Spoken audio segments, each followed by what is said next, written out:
എല്ലാ പ്രിയ കൂട്ടുകാർക്കും പിക്ക് ആൻഡ് മിക്സിൻ്റെ പുതിയൊരു വീഡിയോയിലേക്ക് സ്വാഗതം. നമ്മളുടെ ഇന്നത്തെ വീഡിയോയിൽ നമ്മൾ കാണിക്കുന്നത് ബീഫ് എങ്ങനെയാണ് ഫ്രൈ ചെയ്യുന്നത് എന്നുള്ളതാണ്. അതിനു വേണ്ടിയിട്ട് കട്ട് ചെയ്യാത്ത 1/2 കിലോ ബീഫാണ് എടുത്തിട്ടുള്ളത്. അതിന് നമുക്ക് കുക്കറിലേക്ക് കഴുകി വൃത്തിയാക്കിയതിന് ശേഷം ഇട്ട് കൊടുക്കുക. എന്നിട്ട് അതിലേക്ക് മുളക് പൊടിയും മഞ്ഞൾപ്പൊടിയും മല്ലിപ്പൊടിയും അതുപോലെ കുരുമുളക് പൊടിയും ഉപ്പും ഇട്ടെടുത്തിട്ട് ബീഫ് വേവാൻ ആവശ്യത്തിനുള്ള വെള്ളം കൂടെ ഒഴിച്ചു കൊടുത്തിട്ട് വിസിലടുപ്പിച്ചെടുക്കുന്നുണ്ട്. ഏകദേശം 10 വിസിൽ വന്നപ്പോഴേക്കും നമ്മളെ ബീഫ് ഇതാ വെന്ത് വന്നിട്ടുണ്ട്. നമ്മൾ വെന്ത് വന്നതിന് ശേഷമാണ് ഇനി അത് കട്ട് ചെയ്തെടുക്കുന്നത്. നീളത്തിലുള്ള കഷ്ണങ്ങളായിട്ടാണ് കട്ട് ചെയ്തെടുക്കുന്നത്. ഇതാ വീഡിയോയിൽ കാണുന്നത് പോലെ നമ്മൾ എല്ലാ കഷ്ണങ്ങളും ഏകദേശം ഒരേ വലുപ്പത്തിൽ തന്നെ കട്ട് ചെയ്യാൻ വേണ്ടിയിട്ട് ശ്രദ്ധിക്കുക. പിന്നെ വീഡിയോയിൽ നിങ്ങൾ നല്ല ഹാർഡാണെന്ന് വിചാരിക്കുന്നുണ്ടാകും. കട്ട് ചെയ്യുന്നത് കാണുമ്പോൾ ബീഫ് ഹാർഡൊന്നും അല്ല, സോഫ്റ്റ് തന്നെയാണ്. അത് കട്ട് ചെയ്യുന്ന സമയത്ത് പൊടിഞ്ഞു പോവണ്ടെന്ന് വിചാരിച്ചിട്ടാണ് വല്ലാതെ ഫോഴ്സ് ചെയ്യാതെ കട്ട് ചെയ്ത് കൊടുക്കുകയാണ്. അങ്ങനെ ഇതാ നമ്മളെ ബീഫ് ഏകദേശം എല്ലാതും ഒരേ വലുപ്പത്തിലും ഒരേ കനത്തിലും കട്ട് ചെയ്യാൻ വേണ്ടിയിട്ട് ശ്രദ്ധിക്കുക.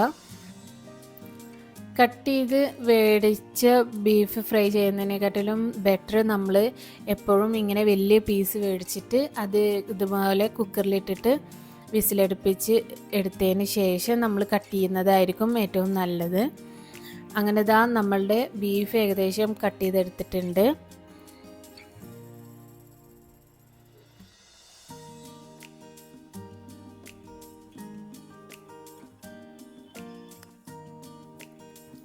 ഇനി നമുക്ക് കട്ട് ചെയ്തെടുത്തിട്ടുള്ള ബീഫിനെ ഒന്ന് കോട്ടിങ് ചെയ്തെടുക്കണം.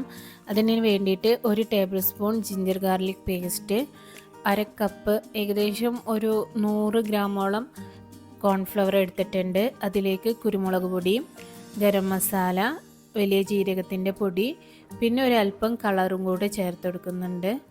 ഞാൻ എപ്പോഴും കുരുമുളക് പൊടി ചേർത്ത് കൊടുക്കുമ്പോൾ കുറവ് മാത്രമാണ് ചേർത്ത് കൊടുത്തിട്ടുള്ളത്. നിങ്ങൾക്ക് വേണമെന്നുണ്ടെങ്കിൽ കൂട്ടിയിട്ട് ചേർത്ത് കൊടുക്കാം. നമുക്ക് ഇവിടെ ഇപ്പോൾ എരിവ് അധികം ആവശ്യമില്ല, അതുകൊണ്ടാണ് കുറച്ച് ചേർത്ത് കൊടുത്തിട്ടുള്ളത്. പിന്നെ അതിലേക്ക് നമ്മൾ ബീഫ് വേവിച്ചതിൽ ഉണ്ടായിരുന്ന വെള്ളം അതും കൂടെ ചേർത്ത് കൊടുത്തിട്ട് നല്ലപോലെ മിക്സാക്കി കൊടുക്കുക. അതൊന്ന് മിക്സാക്കി കൊടുത്തതിന് ശേഷം നമ്മൾ കട്ട് ചെയ്ത് വെച്ചിട്ടുള്ള ബീഫ് അതിലേക്ക് ഇട്ട് കൊടുക്കുക. എന്നിട്ട് കൈ വെച്ചിട്ട് നല്ലപോലെ മിക്സാക്കി കൊടുക്കുക.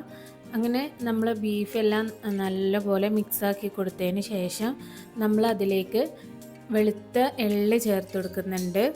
എൻ്റെ കയ്യിലിപ്പോൾ വെളുത്ത എള്ള് ഉണ്ടാവുകൊണ്ടാണ് ഞാൻ ചേർത്ത് കൊടുത്തത്. അത് നിർബന്ധമൊന്നുമില്ല ചേർത്ത് കൊടുക്കണമെന്ന്.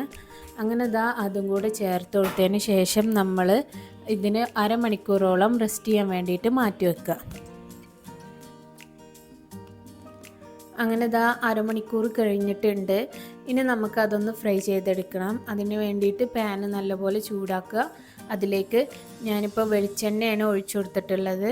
അങ്ങനെ എണ്ണ ഒന്ന് ചൂടായി വന്നതിന് ശേഷം നമുക്കതിലേക്ക് നമ്മൾ മാരിനേറ്റ് ചെയ്ത് വെച്ചിട്ടുണ്ടായിരുന്ന ബീഫ് ഇട്ട് കൊടുക്കാം. ഇതിപ്പോൾ ഏകദേശം ഒരു 5 മിനിറ്റ് കൊണ്ട് തിരിച്ചും മറിച്ചൊക്കെ ഇട്ടിട്ട് നമുക്കതൊന്ന് കോരി മാറ്റാവുന്നതാണ്. ഒരുപാട് സമയമൊന്നും കുക്ക് ചെയ്യേണ്ട ആവശ്യമില്ല, കാരണം നമ്മൾ ബീഫ് ഓൾറെഡി വെന്തിട്ടുള്ള ബീഫാണ്.